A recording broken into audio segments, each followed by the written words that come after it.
ونعوذ بالله من شرور أنفسنا ومن سيئات أعمالنا من يهده الله فلا مضل له ومن يضلل فلا هادي له. بعد. Baik para ikhwan akhwat yang dimuliakan Allah, kita untuk kajian ini, kajian Mukhtasar Minhajul Qasidin, pakai itu aja ya, enggak jelas suaranya. Mukhtasar Minhajul Qasidin, kita akan langsung masuk ke bab inti dari kitab tersebut. Jadi kita meloncat beberapa bab, karena bab-bab sebelumnya ini berkaitan dengan adab. Kalau mau belajar adab, ikut aja ikhwah tabligh, ya. Mau atau adab safar, adab masjid, ikut aja mereka, nanti tahu adab-adab. Atau masuk pesantren, ya. Terserah mau yang mana. Kalau udah nggak sempat nyantrinya 3 hari sebulan aja ya. Tapi kalau mau ngaji, bukan khuruj tabligh, ngaji harus pakai kitab, ya. Tapi kalau belajar adab sama mereka, jadi masing-masing kelompok itu emang punya kelebihan, dan itu yang kita harus hargai, bukan kita cari kesalahannya. Ikhwan akhwat fillah, kita masuk ke bab judulnya Ajaibul Qulub. Ajaib udah jadi bahasa Indonesia ajib. Ajib itu maksudnya apa? Keren gitu ya. Ajaibul qalb, keajiban kalbu, kehebatan kalbu, keunikan kalbu. Jadi jika diterjemahkan yang paling pas adalah keunikan kalbu, unik. Ini terjemahannya ya. Kenapa bab ini harus dibahas? Karena inti dari beragama itu sebenarnya ada di kalbu. Maka Imam Al-Ghazali yang diringkas kitabnya oleh Imam Ibnul Jauzi Al-Hafiz, kemudian diringkas oleh Al-Hafiz Ibnu Qudamah, yang menjadi kitab yang kita baca malam ini. Apa kata beliau? Ashrama fil insani qalbu. Dari badan dan jiwa kita, maka mana yang paling kuat, paling berharga sebagai aset? Yang aset itu tidak hanya bernilai di sini, tapi tembus sampai ke akhirat sana. Itu adalah aset qalbu. Aset qalbu. Jadi belum mengatakan ashraf, ya, yang paling mulia, yang paling berharga dari manusia itu qalbunya. Namun orang senangnya debat, nggak suka mencari inti permasalahan. Maka muncul sekarang aliran-aliran dalam kedokteran dan zikir, qalbu itu di mana? Jadi ketika kedokteran dan zikir digabung, maka muncul 2 mazhab. Mazhab itu di barat semua.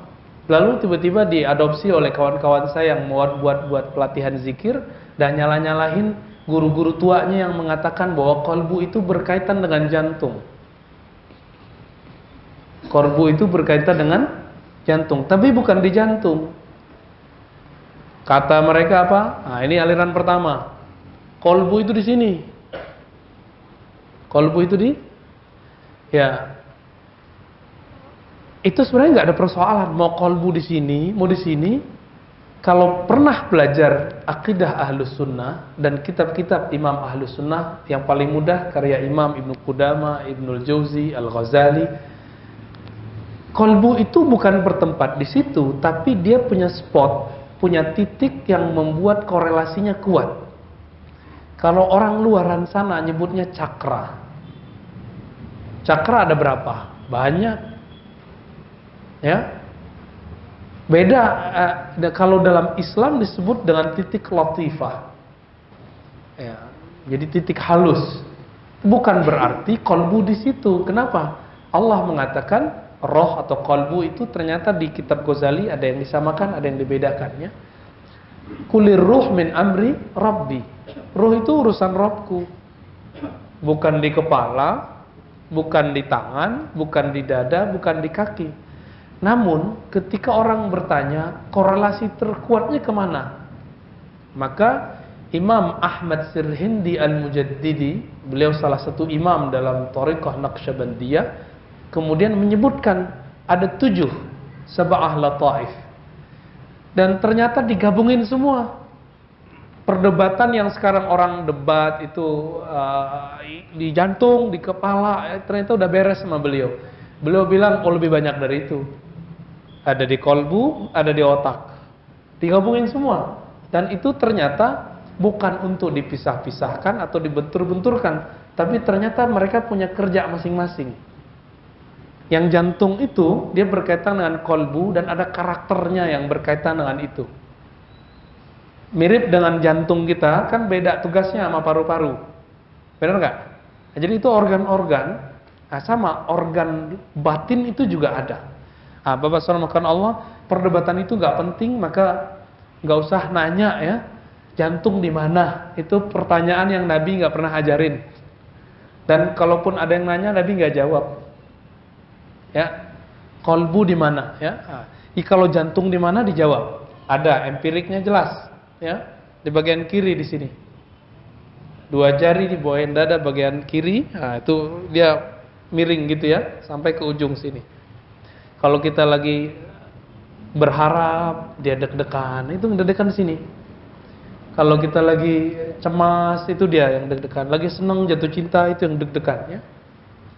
Oke. Apa kata Imam Al-Ghazali yang diringkas oleh imam-imam yang tadi? Kenapa kolbu itu menjadi spesial? Karena yang punya akses kepada yang maha spesial itu hanyalah kolbu. Bahasa Arabnya, fa'innahu al-alimu billah. Yang kenal Allah itu cuma si kolbu. Kalau otak ini dia nggak kenal Allah. Jantung yang bentuknya seperti buah sanubar itu dia juga nggak kenal Allah. Yang kenal Allah itu bernama qalbu rohani. Yang dulu semua kita pernah bertemu dengan yang menciptakannya. Sebagaimana disebutkan dalam surah Al-A'raf, alastu bi rabbikum qalu bala syahidna. Jadi Allah itu pura-pura nanya sama kita ya. Alastu, bukankah aku Rabbmu? Rabb di situ artinya yang ciptain kamu, yang ngatur kamu, yang buat kamu sekarang. Apa jawaban semua roh? Qalu bala syahid. Qalu itu artinya mereka. Berarti semua roh. Jadi Donald Trump ada di situ, Ahok ada di situ, ya, Jokowi ada di situ, Prabowo ada di situ, Habib Rizik ada di situ. Semuanya ada di situ. Semuanya. Saya ada di situ, antum ada di situ. Ada semua di situ, ya. Lalu apa kata mereka? Syahidna. Kami betul-betul menyaksikan ya Rabb. Syahidna itu beda dengan ra'ayna atau nazarna. Syahidna itu betul-betul udah ada buktinya. Itu disebut syahidna. Kami betul-betul telah membuktikan bahwa engkau ini Allah. Maka ketika ada ayat di surah Ali Imran, syahidallahu annahu la ilaha illa huwa wal malaikatu wa ulul ilm qa'iman bil qisti, sampai akhir ayat. Kalimatnya syahidah. Ternyata yang bersaksi itu bukan hanya roh. Yang memulai bersaksi adalah Allah itu sendiri. Syahidallah. Allah bersaksi. Malaikat bersaksi. Lalu orang-orang yang berilmu bersaksi. Yang berilmu itu siapa? Itulah si kolbu. Makanya kemudian dia ditaruh setelah malaikat. Jadi jika antum itu kenal Allah, dia langsung wow dan setelah malaikat. Itu sebabnya orang-orang yang kenal kalbunya kenal Allah. Ditulis dalam kitab ini, man arafa qalbahu arafallah. Yang kenal kalbunya karena kalbunya dulu pernah ketemu Allah, maka dia akan kenal lagi Allah. Yang sudah bisa mengingat kalbunya, dia akan bisa mengingat Allah. Maka beliau ukur kita itu sebenarnya sudah ingat Allah atau belum. Diukurnya sudah ingat kalbu atau belum. Gimana cara mengukur yang paling sederhana?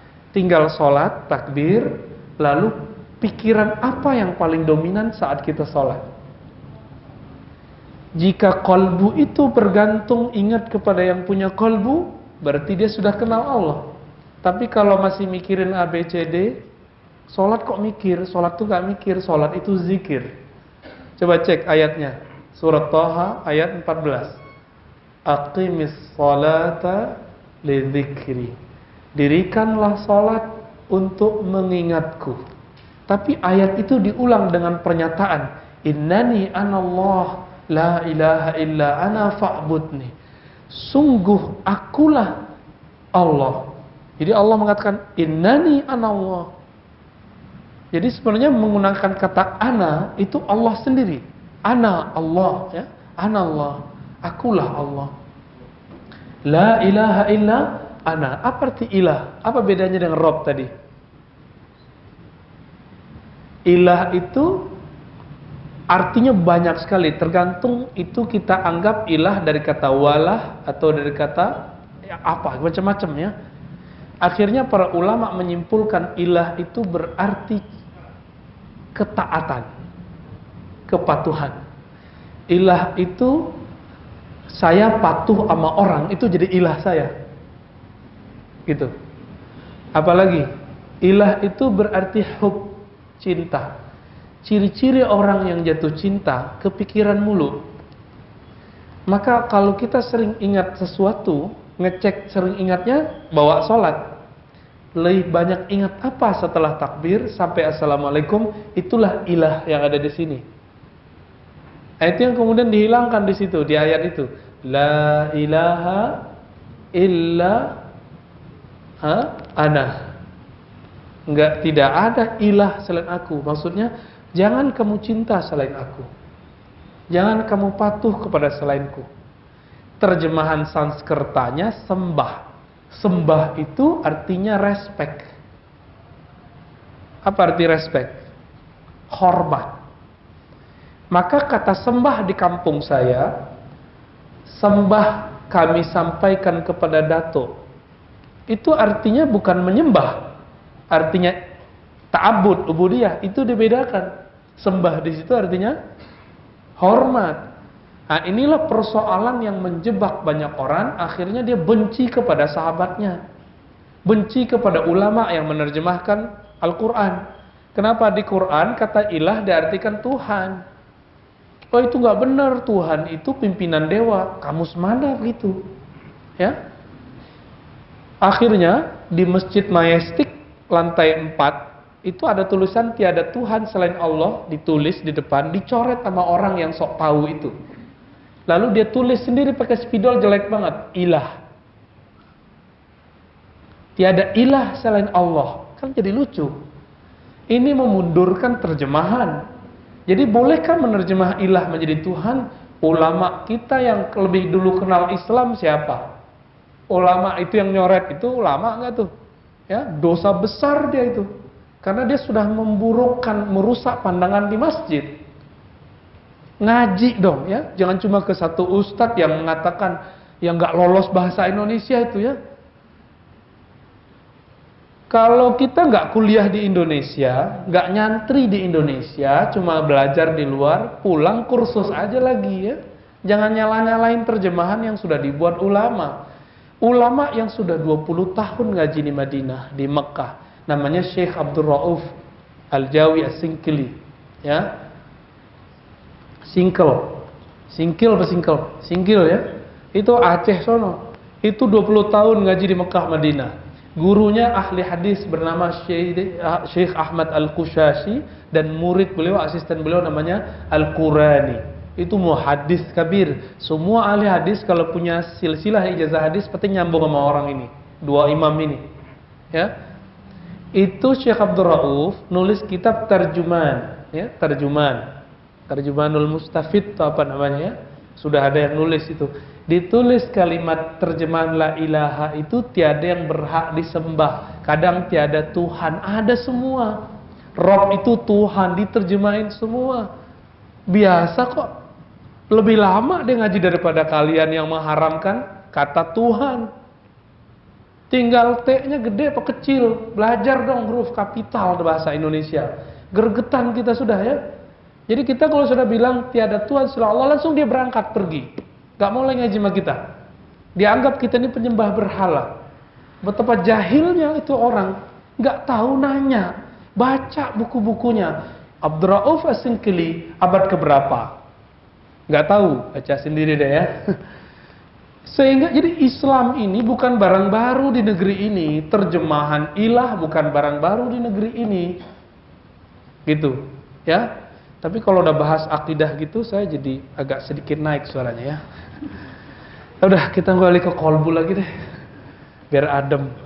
Allahumma sholli ala Muhammad. Allahumma sholli alaihi. Apa kata Imam Ibnu Qudamah? Wa aktsarun nas jahiluna biqulubihim. Nah, itu kalimatnya. Kebanyakan orang itu tidak kenal qalbunya wa nufusihim, dirinya.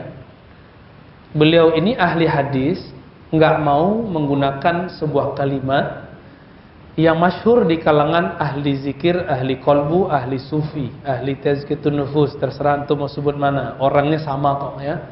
Ini persoalan lama lagi tuh ya. Gengsi nyebut tasawuf pakai istilah tazkiyatun nafs, isinya sama. Apa kata mereka?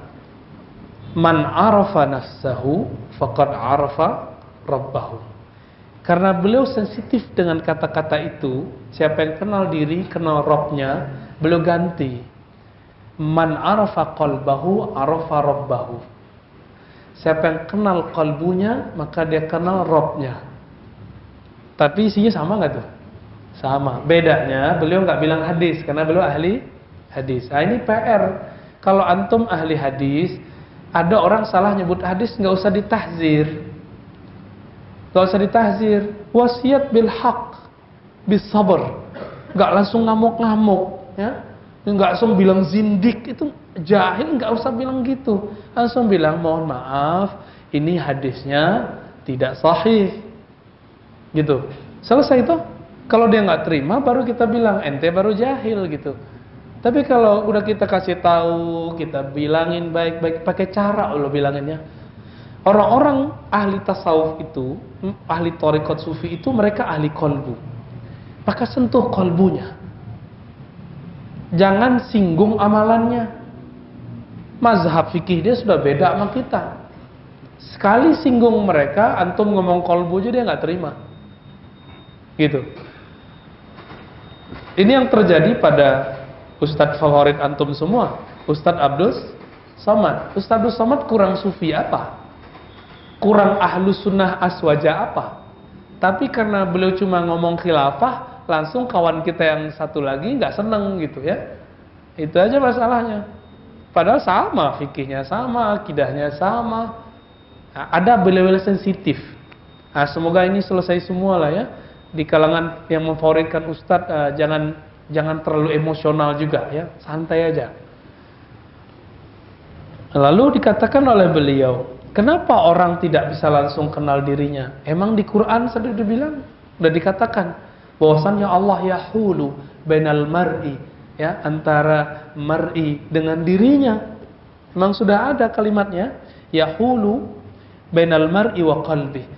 Antara sisi dia intelektualnya dengan kolbunya memang kadang dipisah. Coba aja cek. Kita udah berusaha untuk khusyuk, nggak bisa khusyuk-khusyuk. Pikirannya jalan kemana-mana. Artinya antum nggak berkuasa menguasai kalbu.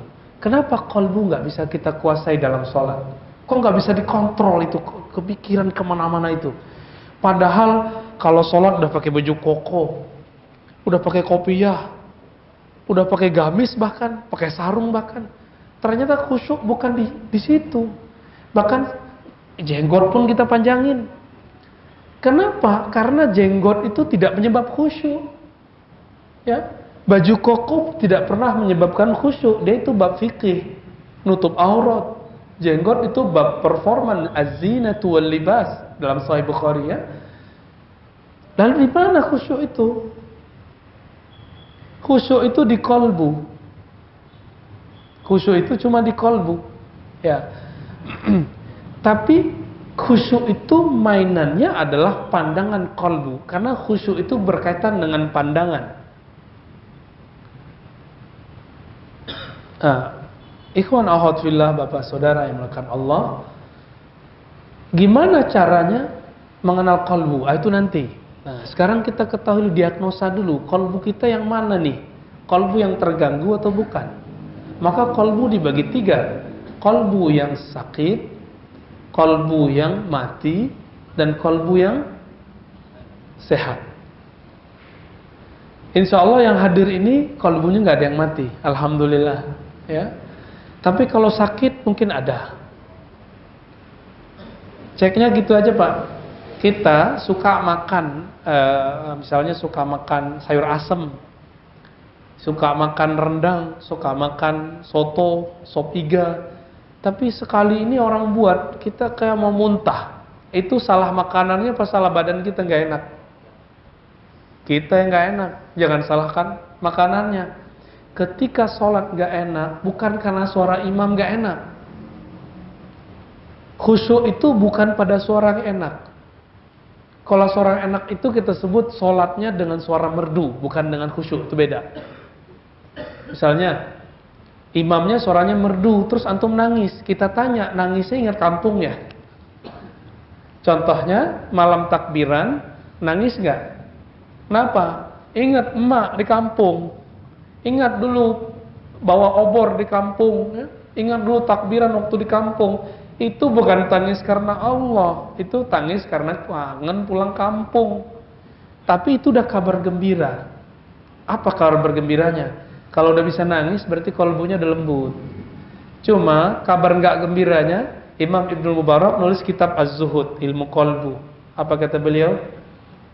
Tangisan itu ada lebih dari 9, kira-kira 9 lah, 9. Semuanya bukan karena Allah kecuali 1, yaitu tangis karena takut kepada Allah, harap kepada rahmat Allah. Takut karena dosa, kemudian disiksa Allah, nangis. Nah, itu dia. Itu yang bisa madamin api neraka. Kita udah sholat, takut tidak diterima oleh Allah, lalu ada harap Allah terima. Muncul tangisan itu. Maka tangis itu ada 2. Tangis karena sedih, takut, atau tangis karena bahagia. Ketika seorang anak dapat juara, pertama kali dapat juara dia nangis. Itu lagi sedih atau bukan? Orang tua yang sudah jadi orang tua nih ya, yang sudah punya anak tuh udah tua walaupun punya uban ya. Anaknya juara, tiba-tiba kita berlinang-linang air mata ya. Kata teman, matamu kenapa bro? Cowok kok nangis? Ya ternyata kita terharu anak kita dapat juara. Atau hafal surat Amma Yatasa'alun, atau hafal juz amma, kita terharu. Ya Allah, aku nggak hafal surat ini, anakku hafal. Itu tangisan apa? Itu tangisan bahagia. Tangisan bahagia. Tapi kalau nonton TV, ada mak-mak, mas-mas, bapak-bapak, rumahnya biasa, parah lah ya, nggak standar, datangi sama tim TV, bedah rumah, dibilangin, ini ada duit bantu untuk bedah rumah, nangis dia. Itu nangis apa tuh?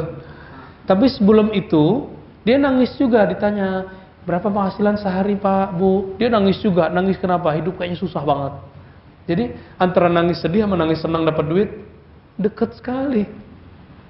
Dekat sekali. Ikhwan akhwat fillah, saudara mukan Allah. Si kolbu itu tidak disifati dengan nangis. Nangis itu efek di badan, efek di mata. Kolbu itu dia disifati dengan apa? Yang tadi, bahagia atau sedih. Tapi kalau nangis itu di luar. Kenapa kita terhalang untuk mengakses kalbu, sehingga kita tidak bisa mengenal yang punya kalbu, yaitu Allah Ta'ala? Jawabannya sederhana. Di sini banyak sekali ya disebutkan perumpamannya. Kita bisa ringkas kembali ke karya Imam Ghazali. Imam Ghazali mengatakan, menukil sebuah hadis dari Nabi SAW, sesungguhnya syaitan laula yahumuna ala qulubi bani Adam, seandainya syaitan itu tidak menutupi kalbu manusia. Kita manusia bukan? Manusia ya. La nazaru ila malakutis sama. Tentu mereka akan tembus pandang melihat alam kerajaan langit. Di langit sana ketika Nabi Mi'raj, di langit pertama ketemu Nabi Adam alaihi salatu wassalam. Langit kedua Nabi Isa dan temannya Nabi Yahya. Terus sampai ke langit ketujuh ketemu Nabi. Benar gak? Berarti di sana, di langit sana yang gaib itu ada para malaikat, ada para nabi alaihimussalatu wassalam. Maka jika antum sudah diberikan kebeningan kalbu, akan dikasih hadiah oleh Allah Ta'ala, bertemu mereka, bertemu Rasulullah Sallallahu Alaihi Wasallam dalam kalbu. Ini yang dikatakan oleh Rasulullah, man ra'ani fil manam faqad ra'ani. Siapa yang sudah bening kalbunya, dia akan tembus melihat ke langit sana, tembus melihat alam lana, sehingga dia memandangku. Ketika dia memandangku, itu benar-benar aku. Fa inna syaitan la yatamassalu bi. Karena syaitan tidak bisa menyerupai aku. Tapi kenapa kita tidur kok nggak lihat Rasulullah? Kok yang terlihat Avanza lagi, ya, Alphard lagi, Pajero lagi, rumah lagi, proyek lagi, ini lagi. Kenapa itu yang muncul? Nggak usah sedih. Kita lagi proses untuk menghilangkan donado itu noda. Noda itu yang terpancar. Itulah yang tampak. Teman-teman semua, Nabi mengatakan, an-nasu niyamun idza matu intabahu. Orang-orang itu sebenarnya dia tidur. Kita itu tidur. Orang tidur melek atau merem. Jadi nggak bisa lihat kan? Ketika mereka mati, basirah pandangan matanya baru bangun, baru jaga, baru melek. Makanya Umar mengatakan, mutu qabla an tamutu. Sebelum kamu benar-benar mati, kamu melek dululah tentang alam akhirat. Itu disebut mati sebelum mati. Gimana caranya? Sebelum betul-betul memejam mata dan tidak pernah lagi membukanya, maka kita belajar zikir, zikir memejam mata. Nah, itu ada tekniknya. Ya. Ada caranya, dan itu diijazahkan guru kita dari gurunya sambung sampai kepada Ali bin Abi Thalib, kepada Abu Bakar, kepada Umar, Utsman, kepada Abu Hurairah, Salman Al-Farisi, dari Nabi sallallahu alaihi wasallam. Enggak bid'ah. Tapi ada orang yang tidak punya pemahaman itu, tapi dia enggak ngerti, dia buat hukum. Oh, enggak boleh zikir pejam mata, mirip sama Buddhis. Dari mana itu ya? Kalau begitu antum yang pakai tasbih mirip Buddhis dong. Ya.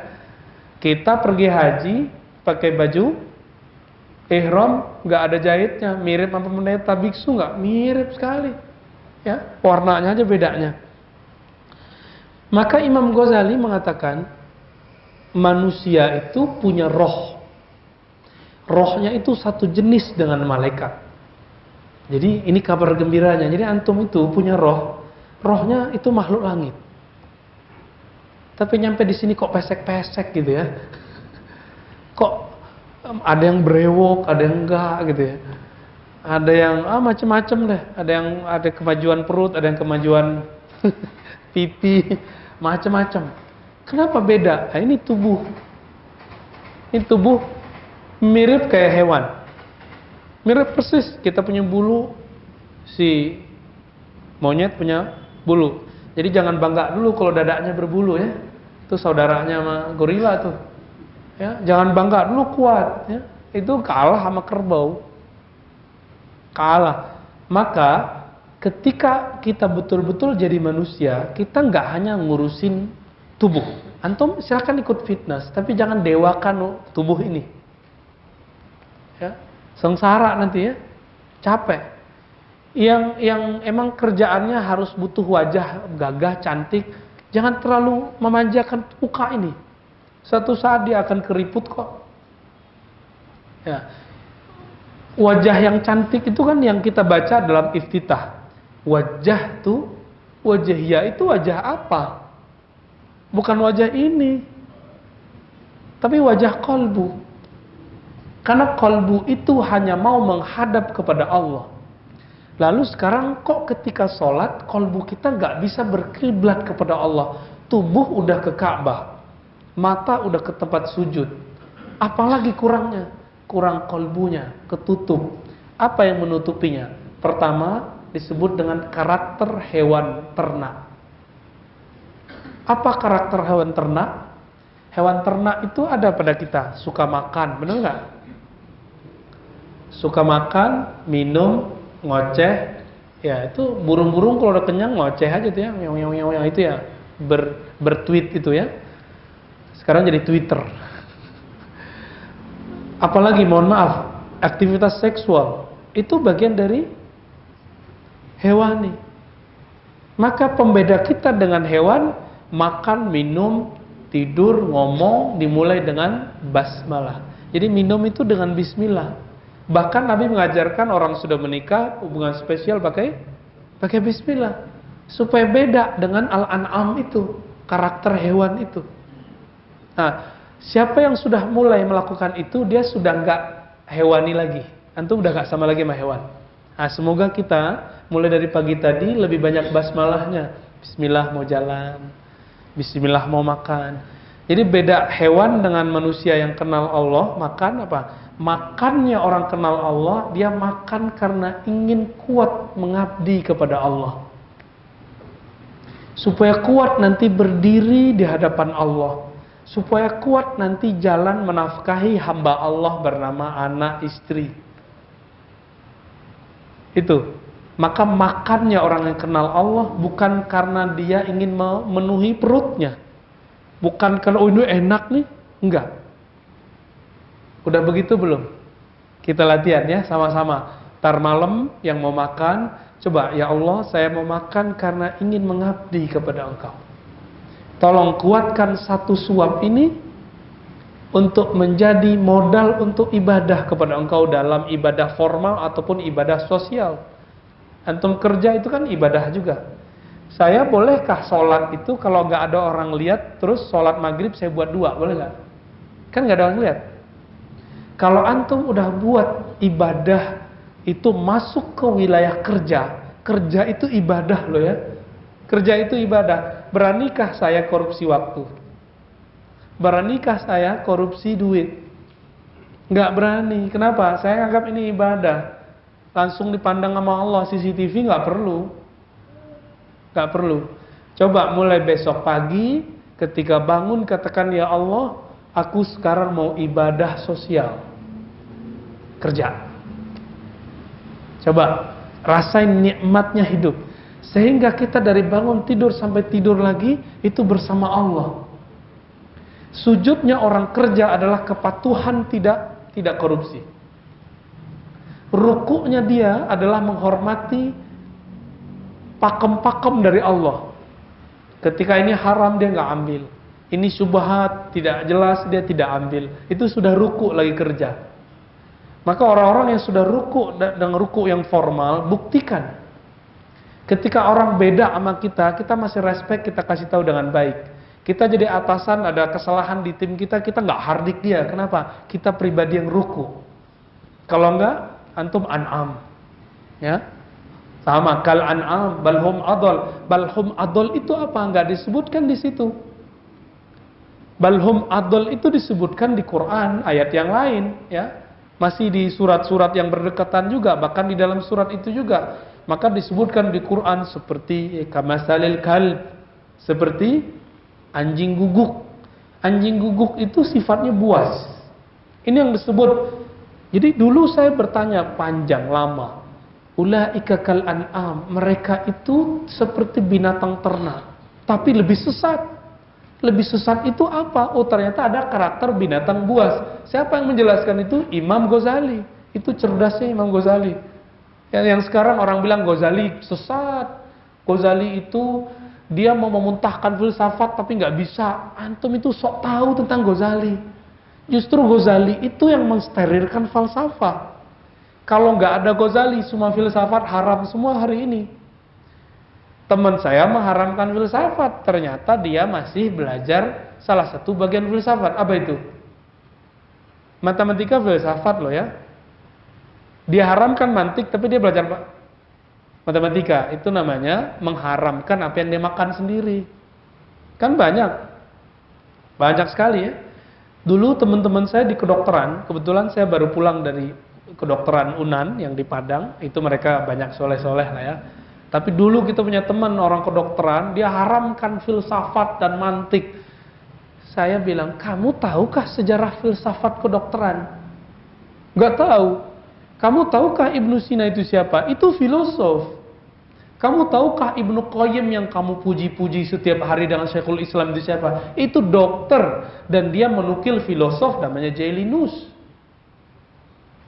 Nah, maka Ghazali ini cerdasnya bisa mengeluarkan teks-teks yang rumit. Jadi siapa itu Balhum Adol? Ini yang disebut. Jadi ada karakter buas, karakter binatang buas. Kalau buas itu karakternya apa? Makanannya diambil, dia marah. Ya, orang yang dia suka dia ambil, dia terkam.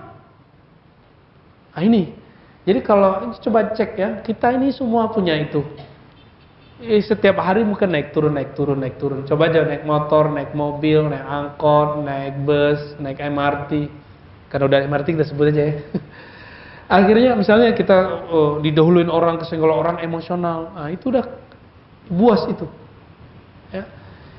Pernah lihat ayam rebutan betina, ayam jantan rebutan betina? Pernah lihat? Itu ayam lagi memerankan buasnya. Pernah lihat kucing garong lagi rebutan? Jadi jantan ngeliat betina, berebutan, dia kelahi. Lihat sudah? Sudah lihat? Itu yang disebut buas. Itu yang disebut buas. Maka teman-teman semua, ini yang membuat kalbu kita tidak bisa langsung mengakses kepada Rabbul Arwah, kepada yang menciptakan kalbu, ciptakan roh. Ini karakter itu. Makanya Allah mensyariatkan puasa. Puasa itu untuk dua jenis. Apa kata Nabi SAW? Ya, puasa itu apa tadi? Nahan makan ya. Nah itu puasa untuk nggak jadi hewan ternak. Kita semua bisa Pak. Kita semua bisa, biar nggak jadi hewan ternak, cukup puasa dari pagi sampai sore. Tapi ternyata di hadis Imam Bukhari dan Muslim, Nabi berkata, "Idza kana saumu yaumu saumi ahadikum." Jika pada hari kamu berpuasa, ada orang qatalahu, ingin ngajak dia tengkar. Apa lagi? Au syatamahu, ngajak perang mulut, dihardik, ngajak debat. Apa kata Nabi? Falyaqul inni shaim. Katakan aku shaim. Maka shaim di situ sudah masuk ke puasa dari karakter buas. Puasa dari karakter buas. Udah puasa dari karakter buas belum? Emosional. Sudah belum? Belum? Sudah? Ya? Nah, cek aja sendiri ya. Nah, dalam hal ini maka Imam Ghazali, ya, Imam Ibnu Jauzi, Ibnu Qudamah yang mengikhtisar kitab ini kemudian mengatakan inilah yang disebut madakhil iblis. Nah, maka nanti ada karakter ketiga, karakter syaitaniyah. Sukanya apa? Sukanya nipu, sukanya manas-manasin orang, besar mulut tapi penakut aslinya.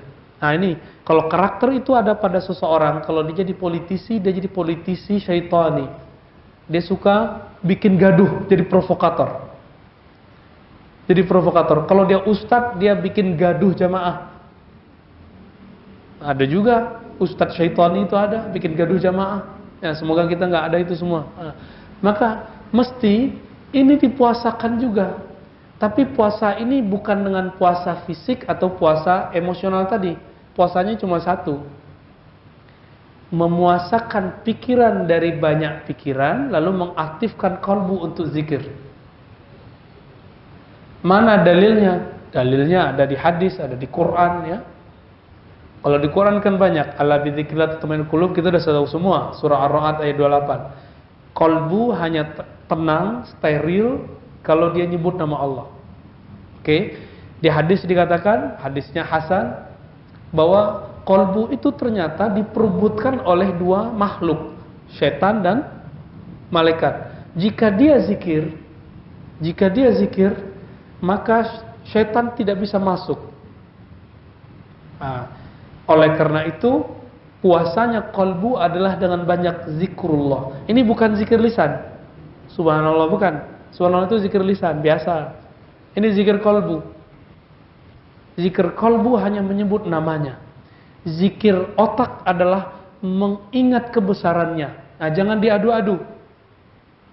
Jangan diadu, Jangan pindah-pindah, jangan ditinggalkan salah satunya. Dua-duanya harus dipakai. Maka teman-teman semua sahabat yang melakukan Allah, ketika kita belajar qalbu, kenapa kita tidak bisa mengakses ke qalbu sehingga tidak bisa mengakses kepada Allah? Karakter itu kok masih ada, ya.